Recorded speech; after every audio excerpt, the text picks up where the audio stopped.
SOE-GBT Clacc, man, and I'm back with another reaction video. This Reactions TV.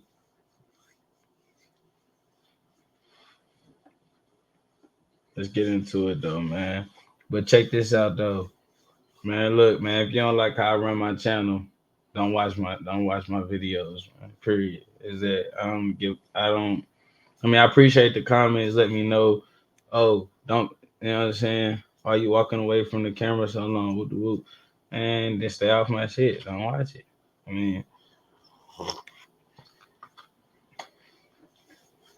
at the end of the day, that's how I can tell you shit. You feel me? Mm-hmm. I mean, I ain't gonna go back and forth on the comments with you though.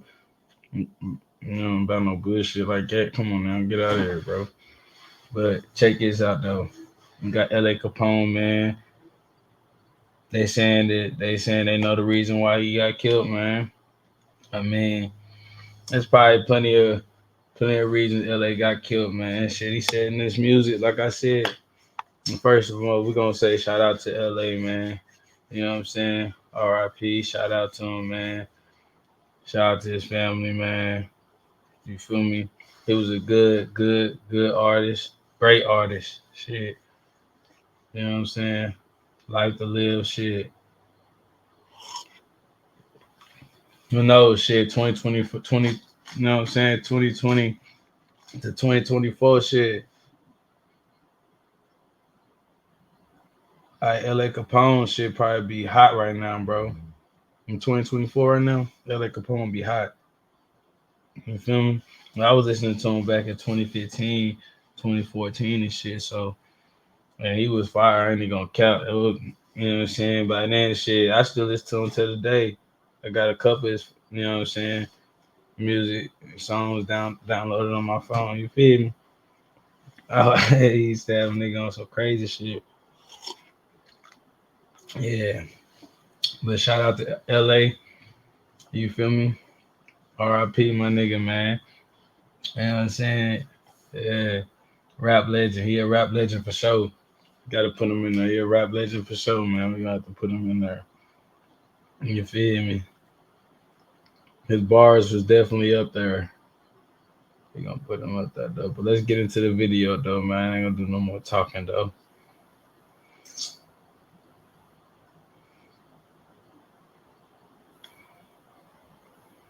But I went to his crime scene. His crime scene. Oh, I go through that alley. You see the studio that he.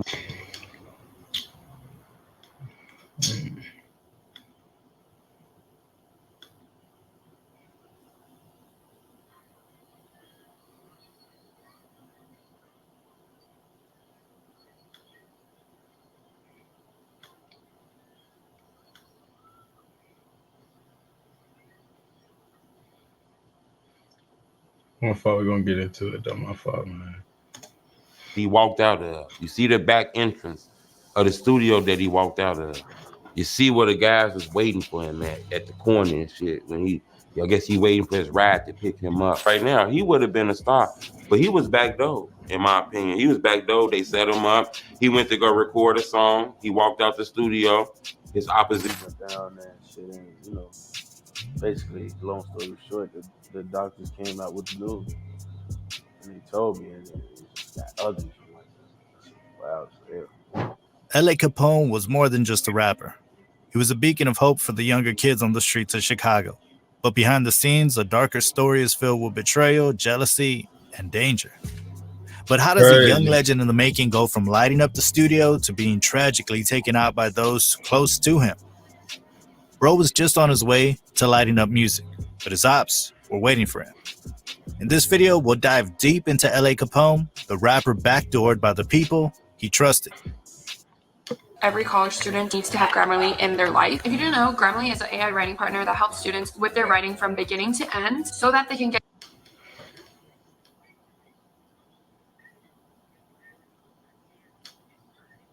There's a saying that the streets have a code, but when it's broken, the consequences are deadly. Leonard Anderson, known as the legendary LA Capone, grew up in the South Side Chicago with parents who were both separated. Since then, he's taken on the role of the man in the house, supporting his mother and sisters, a responsibility that has shaped his character and influenced his music. One thing y'all need to know is that LA Capone was born in the 1990s, and the 1990s is often remembered as a decade of peace, prosperity, and the rise of the internet, which is also a part of Generation Y, also called millennials. This era was kind of special with a lot of kids raised under the mantra, follow your dreams, and being told that they were special. That was where LA Capone was raised, and he was already becoming special because, at the age of 4, he was already smart, reading books and playing with normal rhymes that would later transition into musical aspirations. However, at the age of 5, his talents became evident, as he was already showing signs of being a rapper. He had been rapping since like 5 years old. In the video, you can see how his family members also confessed the talent he had when he was alive. LA was into the music game, giving good bars at a very early age. His first ever rap bars were, "I got an uncle named Jeremy and an uncle named Pooh." You would think that there was not a lot of meaning to this. Still, I can tell you for free that LA was rap bars referencing, "I got an uncle named Jeremy and an uncle named Pooh. One got a name and one got two."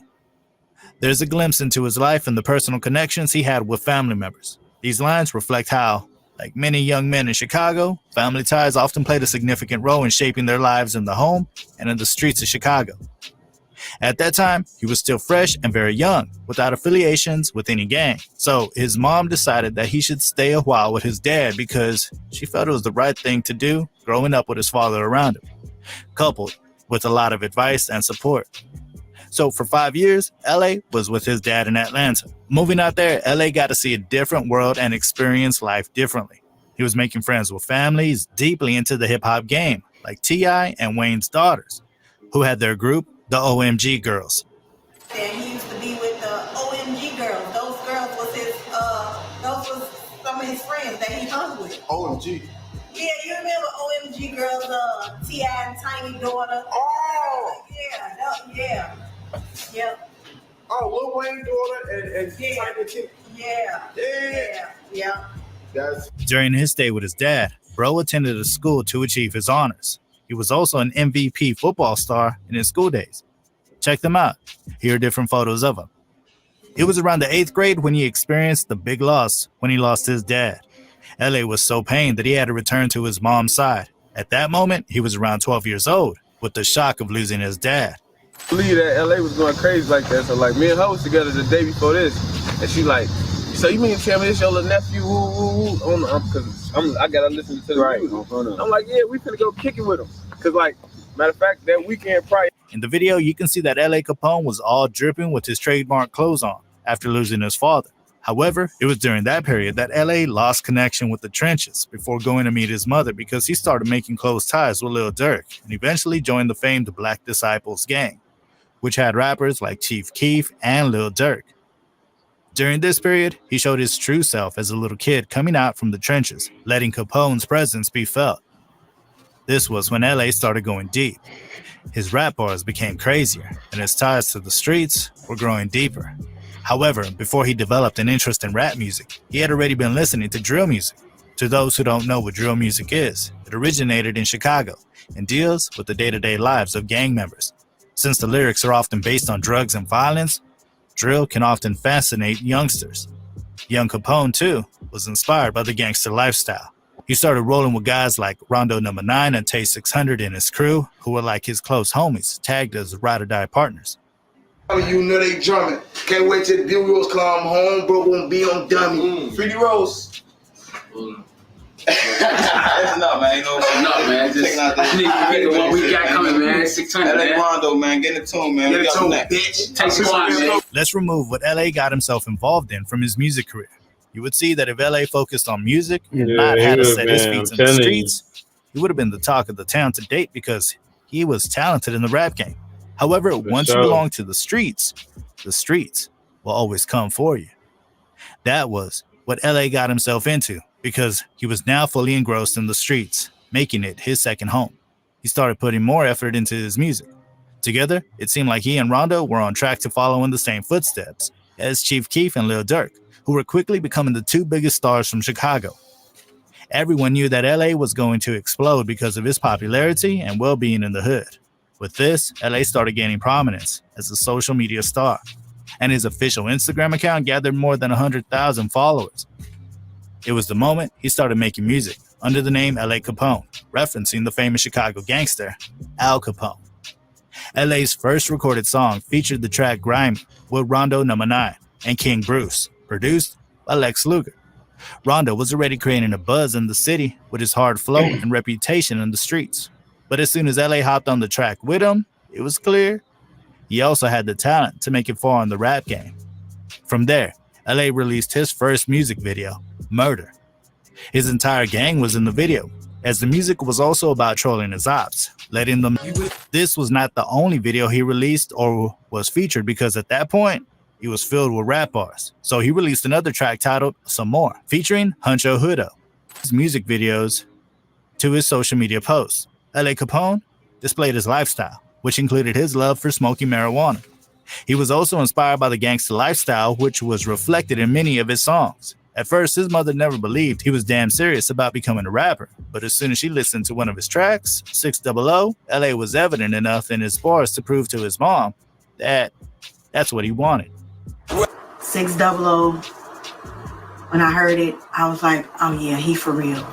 He for real about this. Like, I remember it was August 2012, and it was my sister. She was having a luau, and she played it for the first time.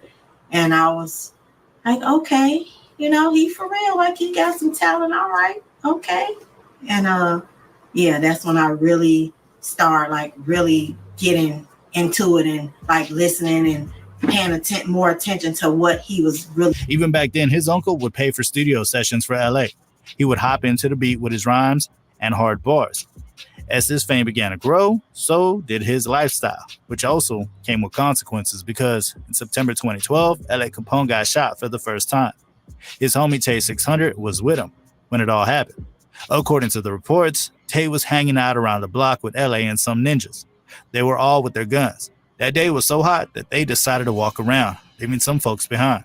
On their way to link up with the other homies, they saw one of their ops, but weren't paying attention. The dude they saw went into a nearby corner store and shot at someone. LA and his homies heard the shots, but didn't know where it came from. A few minutes later, the shooter spotted them outside and started letting out shots, and LA got hit. LA got shot in the leg but survived. The first time, you know, it was so crazy, right? We was on the block, and me and LA, we was talking and shit the first time he got shot. And we was walking from 600 to Front Street, and we had, like, you know, we had 30s on us and shit. We had a lot of pipes on us, but it was so hot in the hood that day. We was, like, debating, like, if we should walk to Fortnum Hood, because, it's just like any other gang. You know, we clicked up with other hoods and shit that's right next to ours and shit.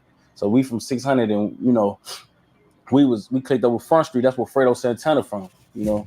Okay. Fredo Santana, that was one of our guys, you know what I'm saying? So Fredo Santana from Front Street. But so we was like, our hoods like right next to each other. So it was like, when we was debating, like, man, should we walk to Front Street with these pipes? Man, it's hot as hell in the hood, you know? So we ended up leaving the pipes, and it was like, we was walking, and we seen one of the ops, but we didn't even pay attention. But he belted right out, went in our stove first and let off a shot in our stove. He seen a nigga in our stove. Let off a shot in there. We heard the shot, but we didn't see where it was coming from. All we see, he walk out the stove. He instantly see us as a crowd. We like half a block away. He up pipe, get the flame and all in our crowd. We just taking off. And LA had got hit. And what's so crazy is he got hit trying to run a different way. Like, we was all in the crowd. We all basically shot. We was just walking this way. We all basically shot back the other way. And LA tried to, like, instead of running on the sidewalk with all of us, he tried to run in the street. And like get behind some cars and run on the other side of the street. And I guess the nigga who was shooting at him, he was more focused on him than he was on us. So he was wrong. The first time, this was one of the time he got killed. I was with him when he got shot. All of us was getting shot at and shit. When I turned around, folks was laying in the street. He was stretched out, shot up in the legs and shit.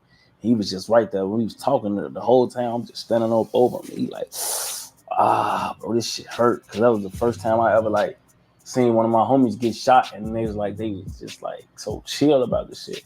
But it was like, because I didn't know it at the time, but we was getting immune to a lot of that shit because it was happening so often. Like maybe a year or two before that, if that would have happened, I'd have been like, damn, what the fuck, tweaking out and shit. But it was like you know, it's coming from Chicago at the gangbanging and being in real wars for so long. A lot of shit you see, you be like, damn. Like I shot the first time I was with him. I never even went to the hospital to see folks. Like the first time, like it was just like by time a motherfucker was even like thirsty to go up there. It was like motherfucker already got word. Like, oh yeah, folks, he already know. Like you feel me? Chilling. I got up to the hospital. He and everybody's having a party. Yeah, you feel me? Like he got Gotti up there. Yeah, my little homie Gussie before. Yeah, It's like he in that bitch. They running the hospital. You feel me? They going, Gotti, go give me a pop. She had it on lock, you feel me? Yeah. She walking into the bathroom like all type of little shit. You know what I'm saying? I call up that bring me 2 double cheeseburgers and a small fry. That was his little meal. Yeah, eat that bitch. He put the fries on the burger. On both of them, on the burger. That's how he used to eat it. He used to do that shit. They had time at McDonald's. He used to do that shit in McDonald's on phone number. LA got shot in the leg but survived. He quickly went straight to Twitter, cracking jokes off of it. He said, not only did Ollie and Anna That was seemed so my nigga. perfect. I What people fought didn't with know all his was she was screaming for help. did they shoot my leg? They shot my legs. LAMAO. The details of the shooting incident suggested that it was likely linked to ongoing gang rivalries between LA Capone's 600 set and opposing gangs like STL-EBT, which were affiliated with the Gangsta Disciples. These rivalries were fueled by real-life confrontations and ongoing feuds within the music scene, where diss tracks and social media beef intensified existing street conflicts. However, LA was shot again at that same place in the following year. This time, LA would not hold for long because, man, it took his life. LA came out strong with a track like Play for Keeps, with Rondo No. 9, Tay 600, and Durkio. The song served as a diss track for his ops trying to kill him, which got enough views and plays. The 2012 first shooting encounter was just a reminder of how dangerous life could be for young rappers in Chicago, especially those involved in gang-affiliated music.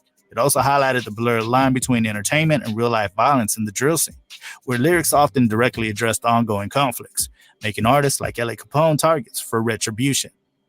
Though LA Capone did not get an opportunity to release his mixtape when he was still alive, all fellow rappers and friends released a mixtape named King LA after his death. The mixtape consists of some of Capone's most popular songs, such as Round Here, Play for Keeps, So Loud, and The Get. What really went down that day he died was actually seen as a setup. LA Capone was reaching out to label owners wanting to sign him. His death was that before his passing. He had a conversation with his mom about moving to Atlanta because T.I. was chatting him up about signing to Grand Hustle. He also had other label meetings. LA never got to see where those meetings would have taken his career because this time his life was about to come to an end. On September 26, 2013, LA 600, JB 400E, and Ocho had court for a trespassing to land case, after which they stopped at home before getting a ride to the studio. His mom spoke to him and got the breakdown of how court went, and LA went to the studio to record his pending tracks. That was earlier in the day, but LA went to another studio where tragedy struck.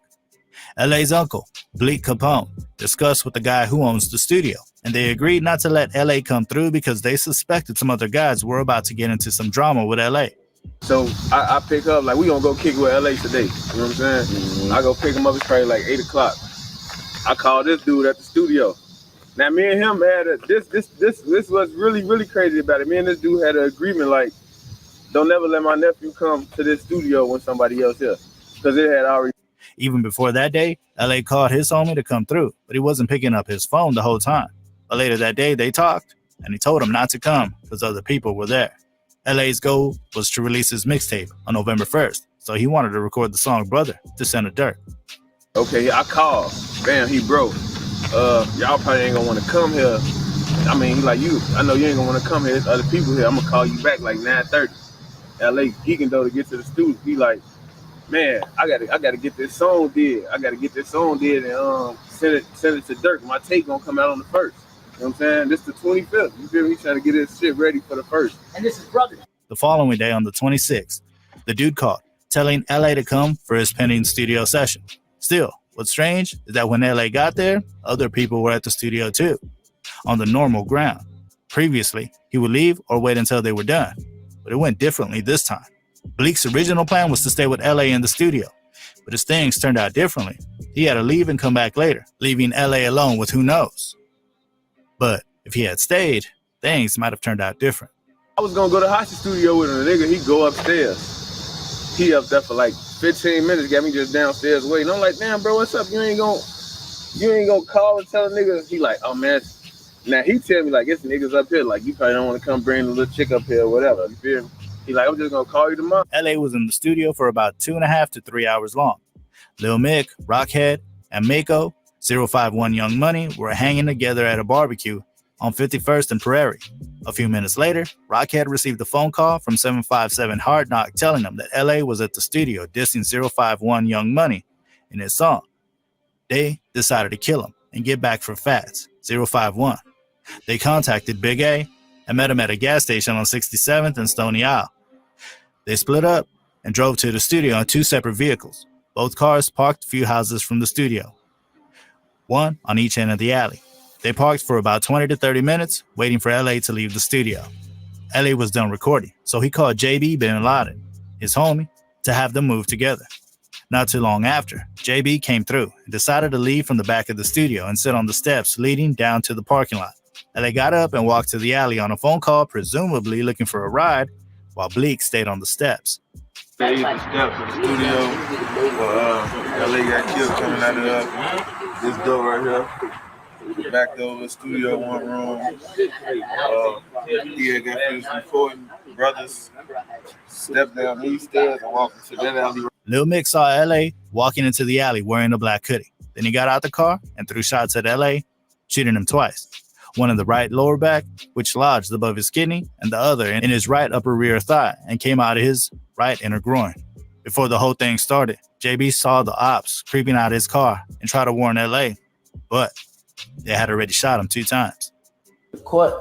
We went to court the day that he got killed. That day we went to court in the morning. So you was actually at the same studio too?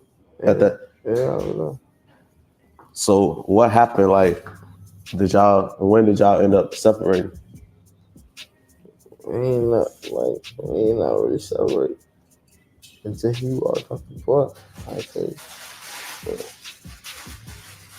So when the actual shooting occurred, like you was still in the area, or you found out afterwards? So you was on the court. Lurking, you know? Yeah. But it's basically like, was you close enough to hear what happened? Ironically, when he got shot the second time, the dude that shot him, he like shot him in the same area as the first wound. Oh, wow. And it was like when they shot him that time, it's like he kind of bled to death because it kind of reopened the old wound.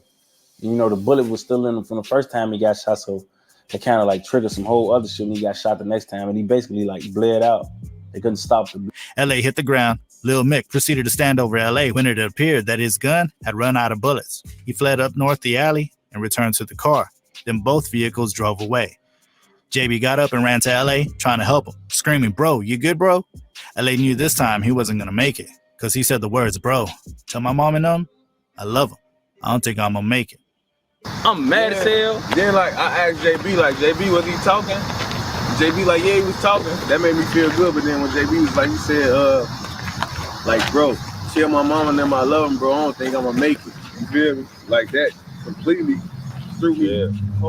You feel me? Yeah, I heard that shit. It went from like up a high then a low. Like I'm like, he was talking. JB like, yeah, he was talking. But then but he said, bro, tell my mama I love her. I don't think I'm gonna make it. And woo, you know? Oh, no. So that fucked me all. LA was rushed to the hospital, though he was still conscious when they arrived, stating that a car pulled up in the alley. He then heard 5 to 6 shots when he got hit. The shooter, also wearing a black hoodie, ran back to the car, and they had all fled. When asked if they could identify who shot him, he said, "I don't know." LA lost consciousness in the ambulance and never regained it before his death during surgery at around 8:30 p.m. Later that night, all 4 involved in the hit met at Washington Park, where they discussed that they had successfully killed LA. His death made headlines, and his mom and family were not able to bear the loss. It was so heartbreaking hearing his mom talking about his son lying helpless in his bed before he died. Even when she recalls the last message LA got across to reach her, tears would start creeping down from her eyes after realizing he was not going to make it. It was so sad that a young, talented man just ended his career due to gang affiliations. During the aftermath of LA's death, Rondo number 9, LA's homie, was going through it and waiting for the perfect opportunity to get back on LA, which later came the following year. February 14th, 2014, after an altercation happened involving a shorty they knew. Unfortunately, he and C-Day ended up murdering the wrong person, an innocent taxi driver, Javon Boyd, and he faced the consequences. Later that year, reports came out that the suspects linked to LA's death were caught. So, this is how we're going to end it. That's how I'm going to end it too, man.